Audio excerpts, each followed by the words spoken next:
حي على الفلاح.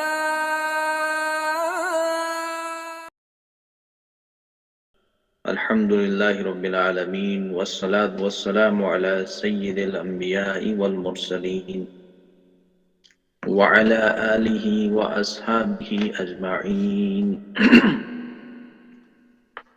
أما بعد، فأعوذ بالله من الشيطان الرجيم. بسم الله الرحمن الرحيم. والله يدعو إلى دار السلام ويهدي من يشاء إلى صراط مستقيم. للذين أحسنوا الحسنى وزيادة ولا يرحق وجوههم قدر ولا ذلة. أولئك أصحاب الجنة هم فيها خالدون.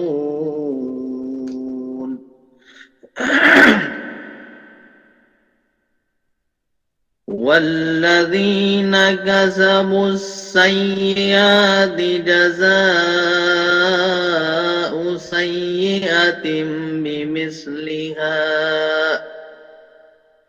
سيئة بمثلها وترهقهم ذلة ما لهم من الله من عاصم كأنما أغشيت وجوههم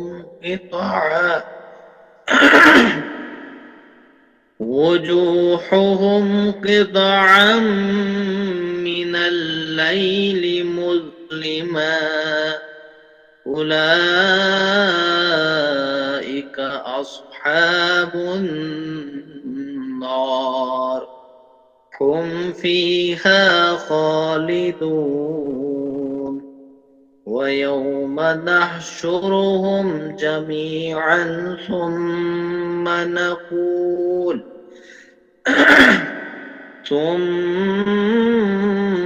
نقول للذين أشركوا مكانكم أنتم وشركاؤكم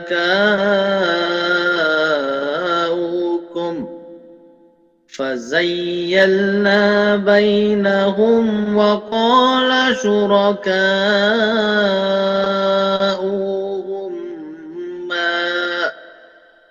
ما كنتم إيانا تعبدون فكفى بالله شهيدا بيننا وبينكم إن كنا عن عبادتكم لغافلين. هنالك تبلو كل نفس ما أسلفت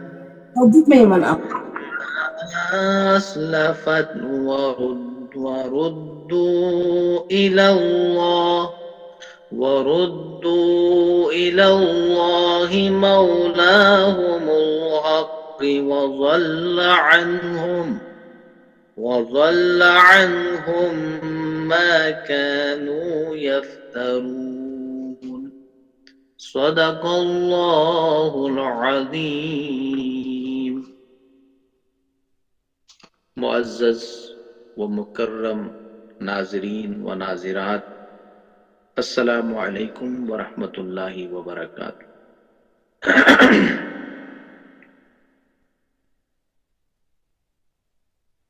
آپ کے سامنے سورہ یونس کی آیت نمبر 25 سے لے کر آیت نمبر 30 تک ان کی تلاوت کی گئی اور ان کی مختصر سی تفسیر جو ہے وہ آپ کے سامنے پیش کرنے کی کوشش کی جائے گی۔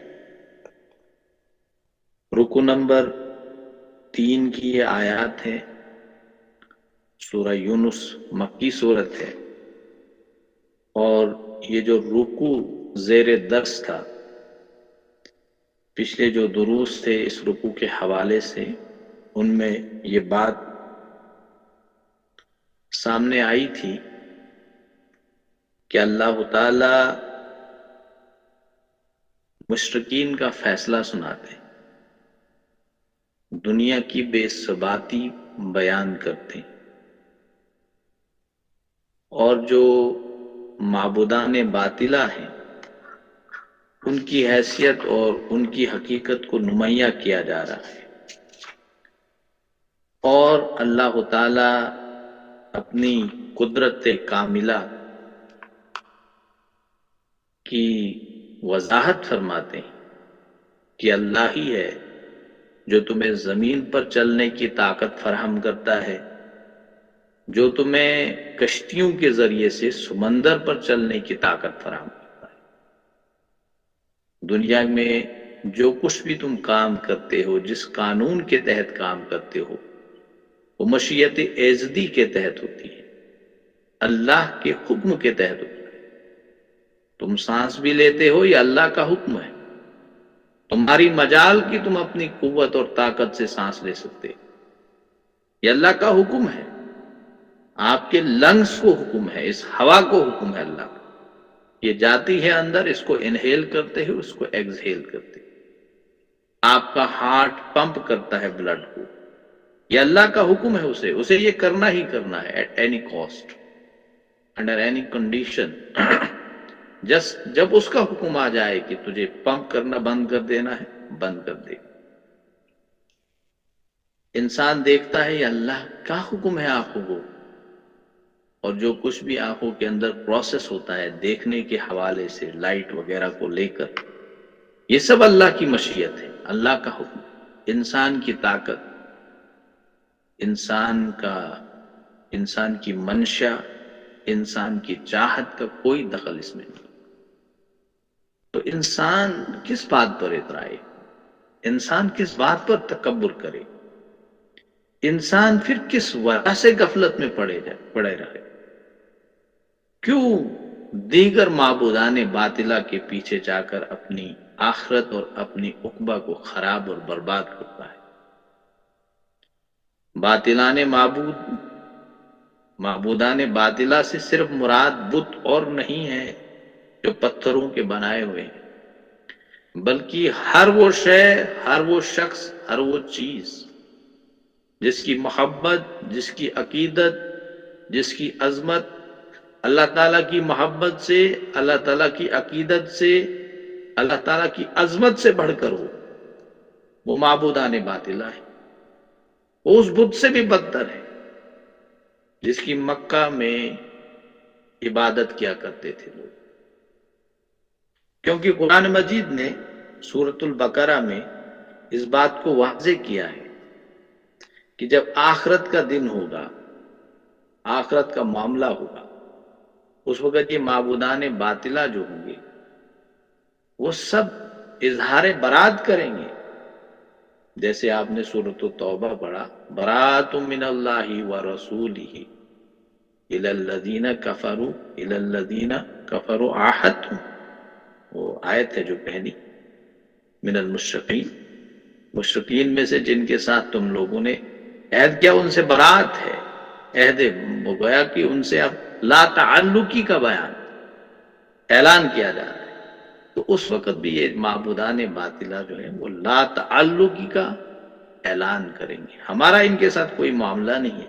اذ تبرأ الذین اتبعوا من الذین اتبعوا، جن لوگوں کی اس وقت خیال کرو یہ جو مقتدا ہوں گے، جن کی پیروی کی جاتی تھی، اپنے پیرووں سے جو پیروی کرنے والے ہوں گے اظہار برات کریں گے۔ اذ تبرأ الذین اتبعوا من الذین اتبعوا ورأوا العذاب وتقطعت بهم الاسباب، جب وہ عذاب کو دیکھیں گے وہ سب کچھ بھول جائیں گے، وہ بہت بڑی مصیبت کو، بہت بڑی پریشانی کو عذاب جہنم کی صورت میں جب دیکھیں گے سب کچھ بھول جائیں گے۔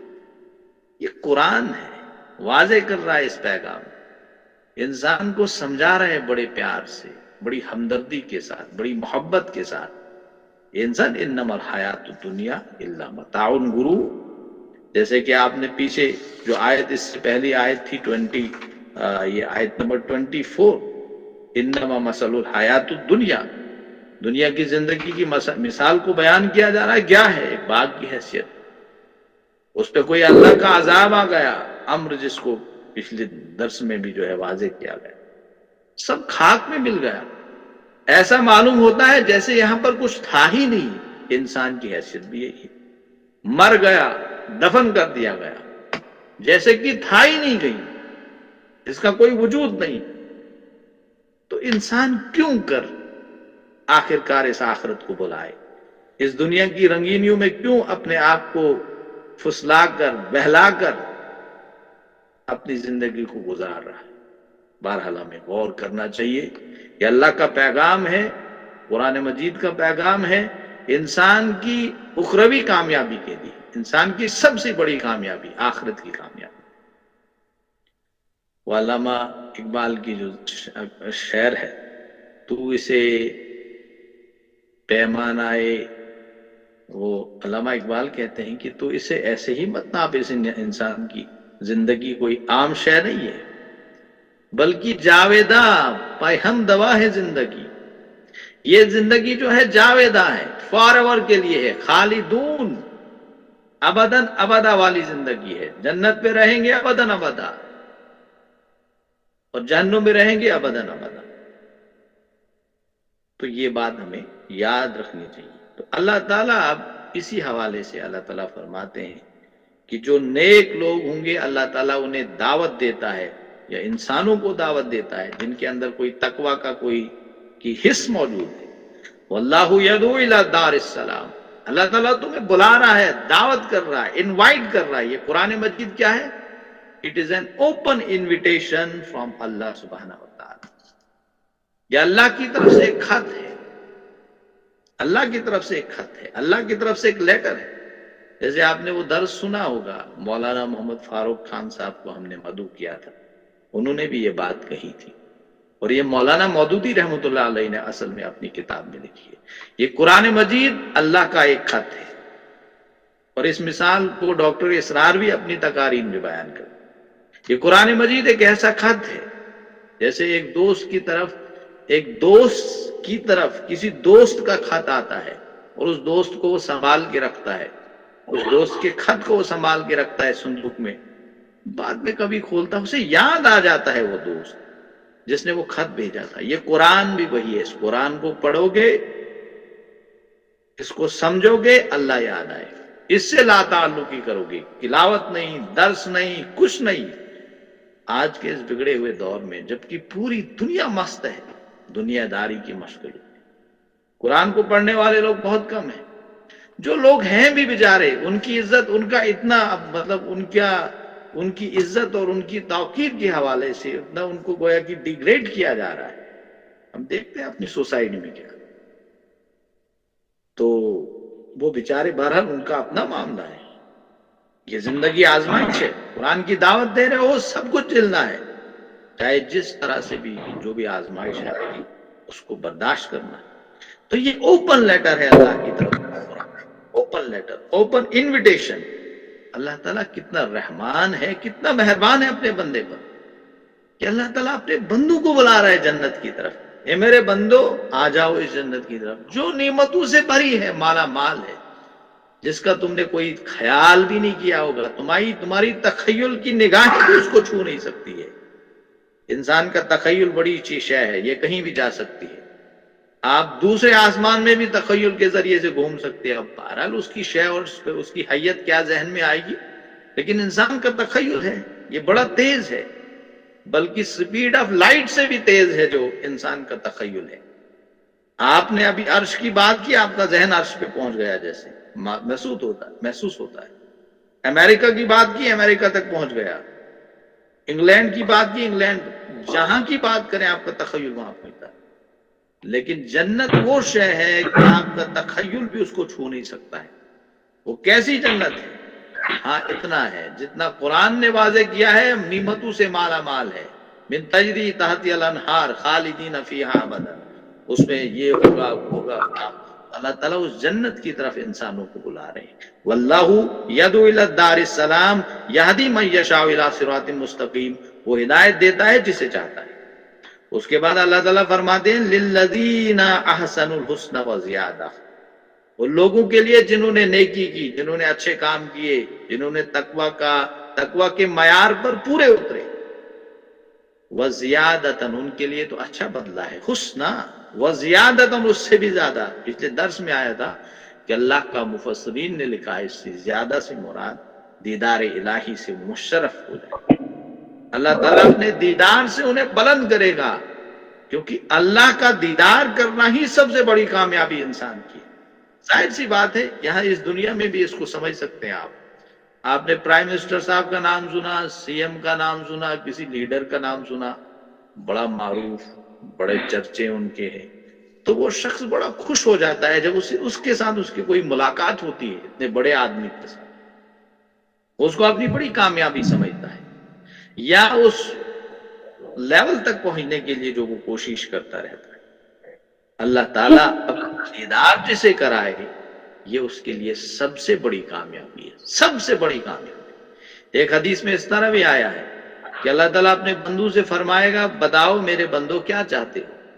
بندے کہیں گے یا اللہ تو نے تو سب کچھ دیا، پورے دی، جنت کے باغات دیے، سب کچھ دیا، اب کوئی شے نہیں رہی جس کی ہماری خواہش ہو. اللہ تعالیٰ فرمائے گی اس سے زیادہ مزید ایک چیز دینا چاہتا ہوں. تو وہ شے کیا ہوگی، وہ چیز کیا ہوگی؟ اللہ کا دیدار ہوگا. دوسرے احادیث میں آیا یہ بھی ہے کہ مطالبہ ہوگا پروردگار اب ہمیں دیدار ہونا چاہیے اللہ کا. تو اللہ کا دیدار جو ہے یہ سب زیادہ سے یہاں سے مراد ہے. وَلَا يَرْحَقُ وُجُوهَهُمْ قَتَرٌ وَلَا ذِلَّةٌ، اور نہ ڈھانپے گی انہیں ان کے چہروں پر کوئی سیاہی اور کوئی ذلت. وہ کامیاب لوگ ہوں گے، ذلت اور مایوسی کا نام و نشان تک نہیں ہوگا ان کے چہرے پر. مایوسی، ذلت اور رسوائی کے نشان اور دبے ان اشخاص پہ پڑیں گے جو جہنمی ہوں گے، جنہوں نے اللہ کی نافرمانی کی. دیکھیے انسان کو یہ بات یاد رکھنی چاہیے کہ ہمیشہ اللہ سے دعا کیا کرے. اسلام پہ چلنا یہ اللہ کا فضل ہے، اللہ کی توفیق سے ممکن ہے. اللہ سے یہ دعا مانگو اور اس دعا کے ذریعے سے انسان اللہ کے قریب جاتا ہے، اس کا قرب اختیار کرتا ہے. یہ چیز کبھی بھول نہیں جانی چاہیے. ہم جب نماز پڑھتے ہیں وہ بھی تو اللہ سے دعا ہی مانگتے ہیں نا. تو اللہ سے اس وقت اگر نماز کو صحیح معنوں میں ادا کیا جائے تو اللہ سے ہم دعا کرتے ہیں اس وقت اہدنا الصراط المستقیم، اے پروردگار ہمیں سیدھے راستے پر چلنے کی توفیق عطا فرما، سیدھا راستہ دکھا، ہمیں سیدھے راستے کی طرف ہدایت دے. ہمیں اہدنا الصراط المستقیم صراط الذین انعمت علیہم غیر المغضوب علیہم ولا الضالین. اب آگے فرمایا جائے اولئک اصحاب الجنہ، یہی لوگ ہوں گے جو جنت والے ہیں، جو اہل جنت ہیں. ہم فیہا خالدون، یہ ہمیشہ ہمیش رہیں گے اس جنت میں. والذین کسبوا السیئات، اب دیکھیے یہاں پر موازنہ کیا جا رہا ہے جنتیوں کا جہنمیوں کا، جنت کا اور جہنم کا. والذین کسبوا السیئات، اور جن لوگوں نے برائیاں کمائی، جن لوگوں نے برائیاں کمائی ہیں ان کا اب ذکر ہو رہا ہے. جزاء السیئات، بدلہ برائی کا ہے، بمثلھا، اس جیسا. وترحقہم، گویا کہ انہوں نے جو برائیاں کی ہیں اس برائی کا بدلہ برائی کی صورت میں انہیں دیا جائے گا، جہنم کی صورت میں دیا جائے گا. تو برائی کا بدلہ برائی ہی ہوگا، ان کے بدلہ جو ہوگا برائی کا ویسا ہی ہوگا، جیسی ان کی برائی ہوگی ویسا ان کا بدلہ ہوگا، اس میں کوئی اضافہ نہیں. لیکن جنہوں نے نیکیاں کی ہوں گی اللہ تعالیٰ ان کا بدلہ دو گنا، جتنے ملینز اور ٹریلینز ٹائمز مور کر سکے گا اللہ تعالیٰ. اس کی منشا، اس کی مشیت، وہ جو چاہے گا لا، گویا کہ بے شمار اضافہ کرے گا نیکیوں کے بدلے میں جنتی لوگوں کے لیے، اور جہنمیوں کو اضافہ نہیں ہوگا جتنی انہیں برائیاں. یہ دیکھیے اللہ تعالیٰ کتنا رحمان ہے بندے. اللہ یہ بھی کر سکتا تھا کہ ان کو مزید خطرناک ان کا برائی کا بدلہ مزید اس کو بڑھا سکتا تھا. ایک حدیث میں یہاں تک آیا ہے کہ اگر ایک بندہ جو ہے کوئی نیک کام کرتا ہے تو اسے نیکی کا ثواب لکھ دیا جاتا ہے جتنے ٹائمز اللہ چاہے گا. اگر ایک انسان صرف نیکی کا تصور کرتا ہے تو اللہ تعالیٰ اس نیکی کے تصور کے کرنے کے بدلے میں اس کے جو رجسٹر ہے وہ ثواب لکھ دیتا ہے. لیکن اگر ایک شخص برے کام کا تصور کرتا ہے اللہ تعالیٰ اس کے رجسٹر میں کوئی بدی نہیں لکھتے ہیں، موقع دیتے ہیں اسے سنبھلنے کا. وہاں دیکھیے سوچ رہا ہے نیکی، یہاں برا سوچ رہا ہے کچھ نہیں. ہاں جب وہ برا کام کرے گا پھر اس کے رجسٹر میں درج کی جاتی ہے. یہ اللہ کی رحمانیت ہے، کتنا مہربان ہے پروردگار اپنے بندوں پر. لیکن ہم اس اللہ کو پہچانتے ہی نہیں، ہم اس اللہ کو سمجھتے ہی نہیں، ہم اس اللہ کو جانتے ہی نہیں. اسی وجہ سے ہمارے ساتھ یہ معاملہ ہو رہا ہے کہ ہم برائیوں میں مزید سے مزید گویا کہ برائیوں کے عادی ہم ہو چکے ہیں. اب برائی نہ کرنے کے بغیر جو ہمارا دل ہی نہیں لگتا ہے. جب تک نہیں کوئی برا کام کرنا ہے، غیبت کرنی ہے، مخالفت کرنی ہے، چغلخوری کرنی ہے، بدکاریاں کرنی ہے، بد نگاہی کرنی ہے، غلط سوچنا ہے، کرنا ہی کرنا ہے. عادی ہو چکے ہیں، برائیوں کے عادی ہو چکے ہیں. وجہ یہی ہے کہ ہمارا تعلق اللہ کے ساتھ وہ مضبوط تعلق نہیں، اللہ کو پہچانتے نہیں، اللہ کی ذات کیا ہے. تو اللہ تعالیٰ فرماتے ہیں وَتَرْهَقُهُمْ ذِلَّةٌ، یہ جو برے لوگ ہوں گے ان کے چہروں پر جو ہے سیاہی چھا جائے گی. مَا لَهُم مِّنَ اللَّهِ مِنْ عَاصِمٍ، اللہ کی پکڑ سے انہیں کوئی بچانے والا نہیں ہوگا. إِنَّ بَطْشَ رَبِّكَ لَشَدِيدٌ، اللہ کی پکڑ جو ہے وہ سخت ہے، کوئی انہیں نہیں بچائے گا اللہ کے عذاب سے، اللہ کی پکڑ سے. اللہ جب پکڑے گا دنیا کی کوئی طاقت انہیں بچا نہیں سکتی. دیکھیے اس کے سلسلے میں مجھے ایک حدیث بھی یاد آ رہی ہے، بخاری شریف میں غالباً اللہ کے نبی صلی اللہ علیہ وسلم فرماتے ہیں یہ جو دنیا کی کوئی طاقت اللہ کے مقابلے میں انسان کی نہ خیر خواہی کر سکتی ہے، اگر اسے کچھ برا پہنچنا ہے نہ اسے روک سکتی ہے. اللہ کے نبی صلی اللہ علیہ وسلم نے فرمایا کہ اگر اللہ تعالیٰ نے اپنے کسی بندے کے ساتھ کچھ چاہا ہوگا اسے کامیاب کرنا، اسے کچھ دینا، تو دنیا کی پورے لوگ مل کے اکٹھے ہو جائیں اسے اس بلائی سے دور کرنے کے لیے نہیں کر سکتے. اگر اللہ تعالیٰ نے یہ چاہا ہوگا کسی کو مصیبت دینا، کسی کو کوئی پریشانی اور کسی کو کسی غم میں مبتلا کرنا، دنیا کی پورے لوگ اور پوری سائنس اور ٹیکنالوجی کو جمع لے کر آ جائیں گے، وہ نہیں بچا سکتے. یہ اللہ ہے، اللہ جو چاہے گا کر سکتا ہے. انسان کی حیثیت اس دنیا میں کیا ہے؟ انسان تو ہے ہی نہیں کچھ. اللہ نے تو اسی لیے قرآن مجید میں انسان کو اس کی حیثیت بتلا دی ہے. تجھے کس پانی سے ہم نے پیدا کیا ہے؟ خلق الانسان من صلصال، ہم نے تمہیں کس کھنکھناتی ہوئی مٹی سے پیدا کیا ہے. انسان کو یاد دلایا جا رہا ہے کہ تو انسان کیا ہے، بھول جاتا ہے اپنے رب کو. تھوڑی چیز کوئی شے مل گئی اللہ کو بھول جاتا ہے، فوراً بھول جاتا ہے. جیسے کہ وہ پچھلا رکوع تھا، جیسے اس نے کبھی دعا ہی نہیں کی تھی. جب ذربو اس پہ کوئی جو ہے مصیبت آتی ہے اور وہ ٹل جاتی ہے، کشفنا، جب ہم سے اس کی مصیبت کو دور کر دیتے ہیں، ایسا لگتا ہے کہ اس نے کبھی دعا ہی نہیں کی تھی. انسان کو اس کی حیثیت بتلا دی ہے. تجھے ہم نے پیدا کیا، تیری فطرت ایسی ہے، تیرا نیچر ایسا ہے. یہ پیغام ہم دے رہے ہیں تاکہ تو اپنی نیچر کو، اپنی طبیعت کو، اپنے مزاج کو اس کے مطابق کرے، کامیابی اسی میں. کانما اغشیت وجوہہم قطعا من اللیل مظلما، گویا ان کے چہروں پر تاریک رات کے ٹکڑے جو ہے اڑا دیے گئے ہیں. ایسا ان کا چہرہ ہوگا جو جہنمی لوگ ہوں گے. جب جہنم، مفسرین نے لکھا ہے جب جہنمیوں کو لیا جائے گا جہنم کی طرف، وہ جہنم دیکھیں گے ان کے چہروں پر سیاہی چھا جائے گی. ان کے کہتے ہیں نا وہ محاورہ ہے، جو ان کے طوطے اڑ جائیں گے، وہ سب کچھ بھول جائیں گے، پکاریں گے. جیسے کہ وہ جو آیت میں نے ابھی سورۃ البقرہ کی آپ کے سامنے پڑھی تھی، وہ تو کہیں گے وَقَالَ الَّذِينَ اتَّبَعُوا لَوْ أَنَّ لَنَا كَرَّةً فَنَتَّبَرَّأَ مِنْهُمْ كَمَا تَبَرَّؤُوا مِنَّا. کوئی اسکرین شیئر کر رہا ہے، پلیز اس کو دور کیجیے. اولئک اصحاب النار ہم فیہا خالدون، یہی لوگ جہنمی ہوں گے، اس میں ہمیشہ ہمیشہ رہیں گے. وَيَوْمَ نَحْشُرُهُمْ جَمِيعًا، اور جس دن ہم جمع کریں گے سارے لوگوں کو جمیعاً. مفسرین نے لکھا ہے کہ جمیعاً سے مراد یہ ہے کہ سارے لوگوں کو، جن لوگوں کی وہ عبادت کرتے تھے ان کو بھی، چاہے وہ مٹی کے بنائے ہوئے پتلے ہوں، پتھر سے بنائے گئے پتلے ہوں، لوگ ہوں، انسان ہوں، جن ہوں، جن کی بھی وہ عبادت کرتے تھے، ان سب کو اللہ تعالیٰ جمع کرے گا. ثم نقول، پھر کہا جائے گا للذین اشرکوا، پھر ہم کہیں گے ان لوگوں سے جنہوں نے شرک کیا تھا، مکانکم، کھڑے رہو، انتم و شرکاؤکم، تم اور تمہارے شریک جن کی تم عبادت کرتے تھے، اپنی اپنی جگہ پر کھڑے رہو.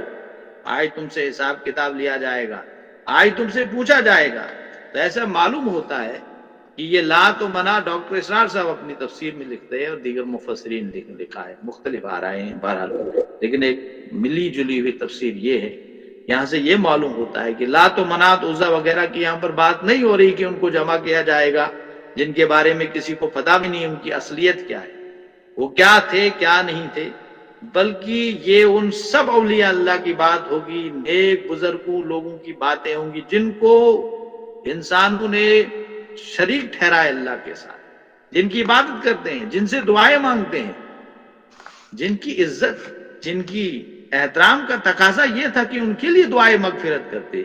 لیکن آج ہمارا یہ معاملہ ہے کہ ان سے دعائیں مانگی جا رہی. کسی مفسر صاحب نے بڑی بات اچھی لکھی، عبد الرحمن کیلانی صاحب نے، کہ آج کے جو مسلمان جو شرک کرتے ہیں، میں نے آپ نے خود ویڈیوز میں دیکھا ہوگا، قبروں کے طواف کیا جا رہا ہے اور وہاں پر لوگ بیٹھے ہوئے ہوتے ہیں، وہاں سے پیسے وہ بٹورتے ہیں، انہیں اپنے پیٹ جو ہے بھرے جاتے ہیں ان سے. اولیاء اللہ کا جو مقام ہے اس کو انڈرسٹینڈ نہیں کرتے ہیں. What is the actual position of اولیاء اللہ in Islam? They don't know, they don't have any sense. ان کا سینس ہی اس معاملے میں جو ہے گھٹیا قسم کا ہے. تو یہاں لکھتے ہیں کہ ان کی بات ہو رہی ہے جن کے ناموں پر پھر مورتیاں، بت وغیرہ جو ہے وہ بنائے گئے.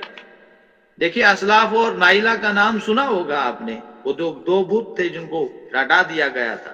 وہاں پر جب وہ کھدائی کر رہے تھے، یہ ہمارا نبی اکرم صلی اللہ علیہ وسلم کی پیدائش سے پہلے والا معاملہ ہے، وہاں سے نکلے اور وہ جو ہے وہ ایک مرد اور عورت کی وہ بت تھا، اس کو بھی یہ لوگ پوجتے تھے. مشرکین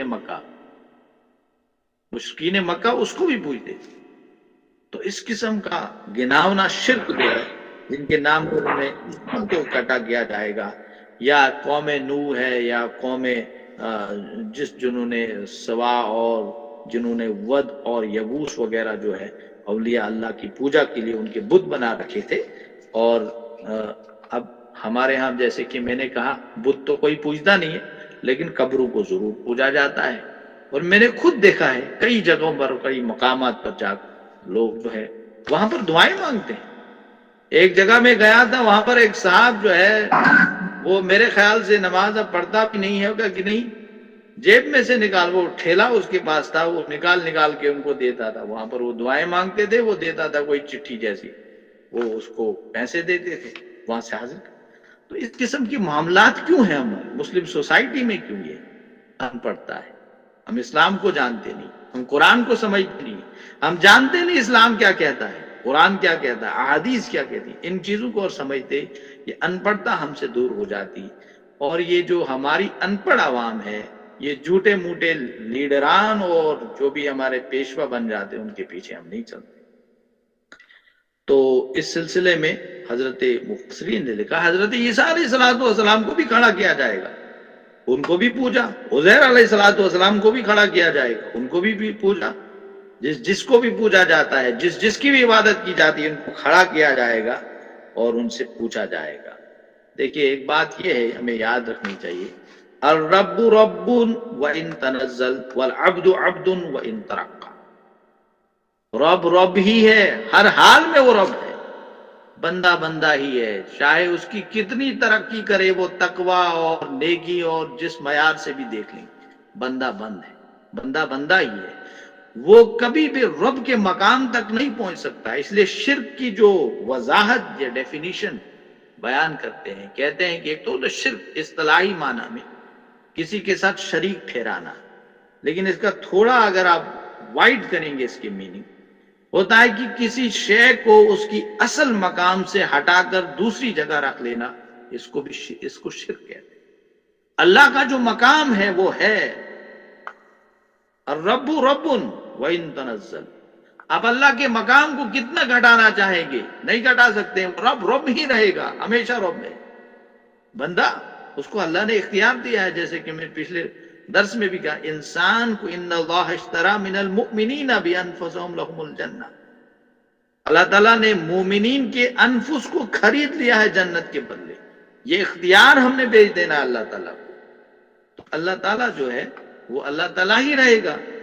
بندہ چاہے ہزار اور لاکھوں کی تعداد میں بتوں کو یا مشرک جن کو بھی معبودان باطلہ کو جو ہے وہ پوچھنے کی کوشش کرے گا. یہ بندہ کتنا، کوئی اولیاء اللہ ہے، اس کی عزت، اس کا احترام. بہرحال ہم تک یہ پیغام جو پہنچا ہے تو انہی کے ذریعے سے پہنچا ہے. اولیاء اللہ کی تعریف جو ہے، ابھی وقت کم ہے، وہ کیا ہے یہ ہم نہیں جانتے. ہم نے سمجھ رکھا ہے اولیاء اللہ وہ لوگ ہیں جو میلے کچیلے کپڑے پہنے ہوئے ہوں گے، داڑھی جو ہے اپنے ہی حساب سے ہوگی، بال بڑے بڑے ہوں گے اور پھرتے رہیں گے جو ہے جنگلوں اور چوراہوں اور نہ جانے کہاں کہاں تک. ایک بات ہمیں یاد رکھنی چاہیے، جو مجنون قسم کے لوگ ہوتے ہیں اللہ تعالیٰ کی طرف سے انہیں کوئی حساب کتاب نہیں لیا جائے گا. آپ کو معلوم ہے کہ دو تین لوگ یہ ہوتے ہیں جس کو اگر نماز نہیں پڑھتا ہے اس کا اسے حساب نہیں ہوگا. ایک وہ سویا ہوا، اس کے بعد تو لیا جائے گا. ایک مجنون بھی اس میں آتا ہے جسے پتہ ہی نہیں بیچارے کو میں کیا ہوں. اب وہ اللہ اللہ کر رہا ہے.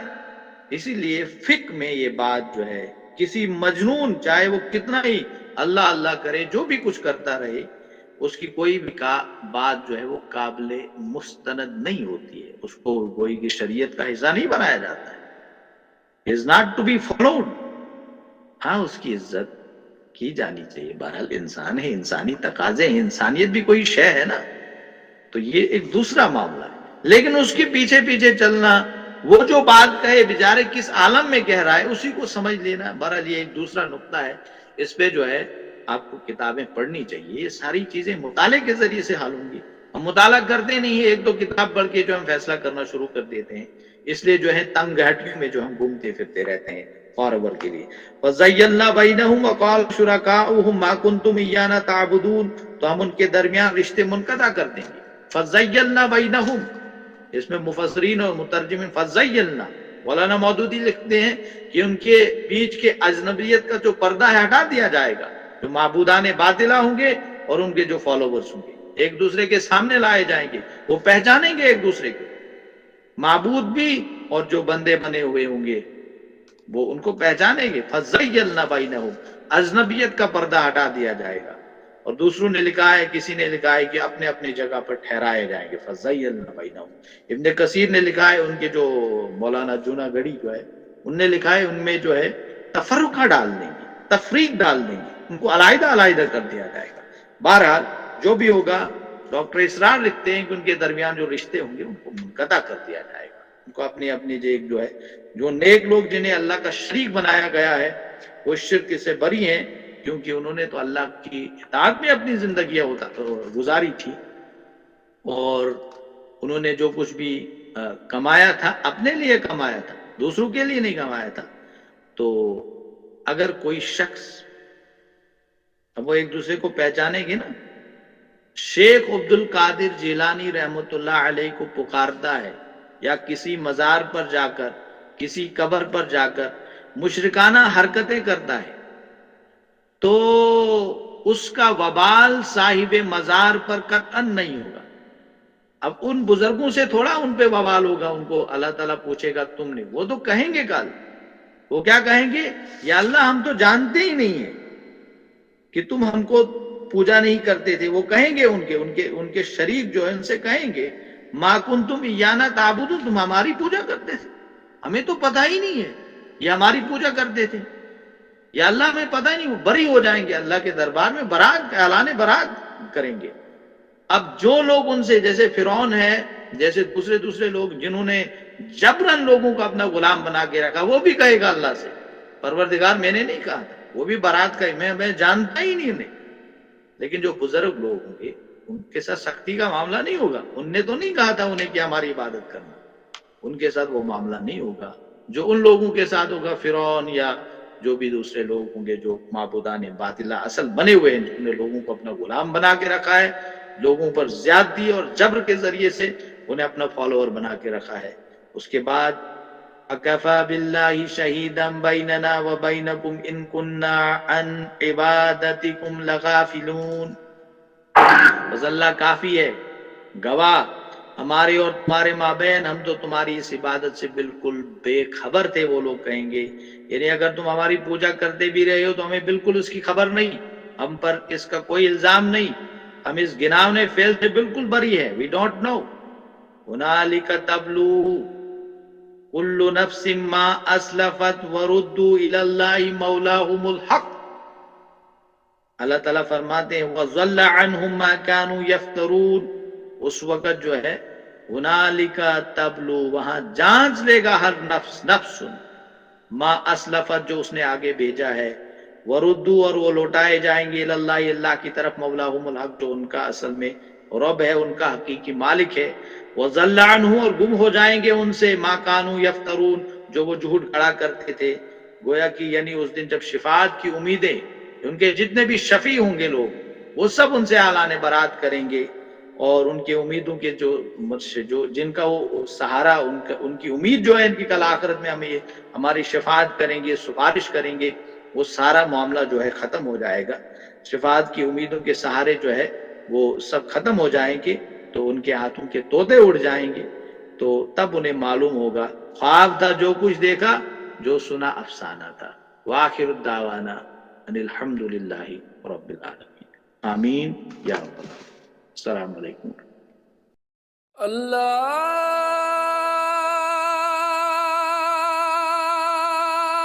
اکبر، اللہ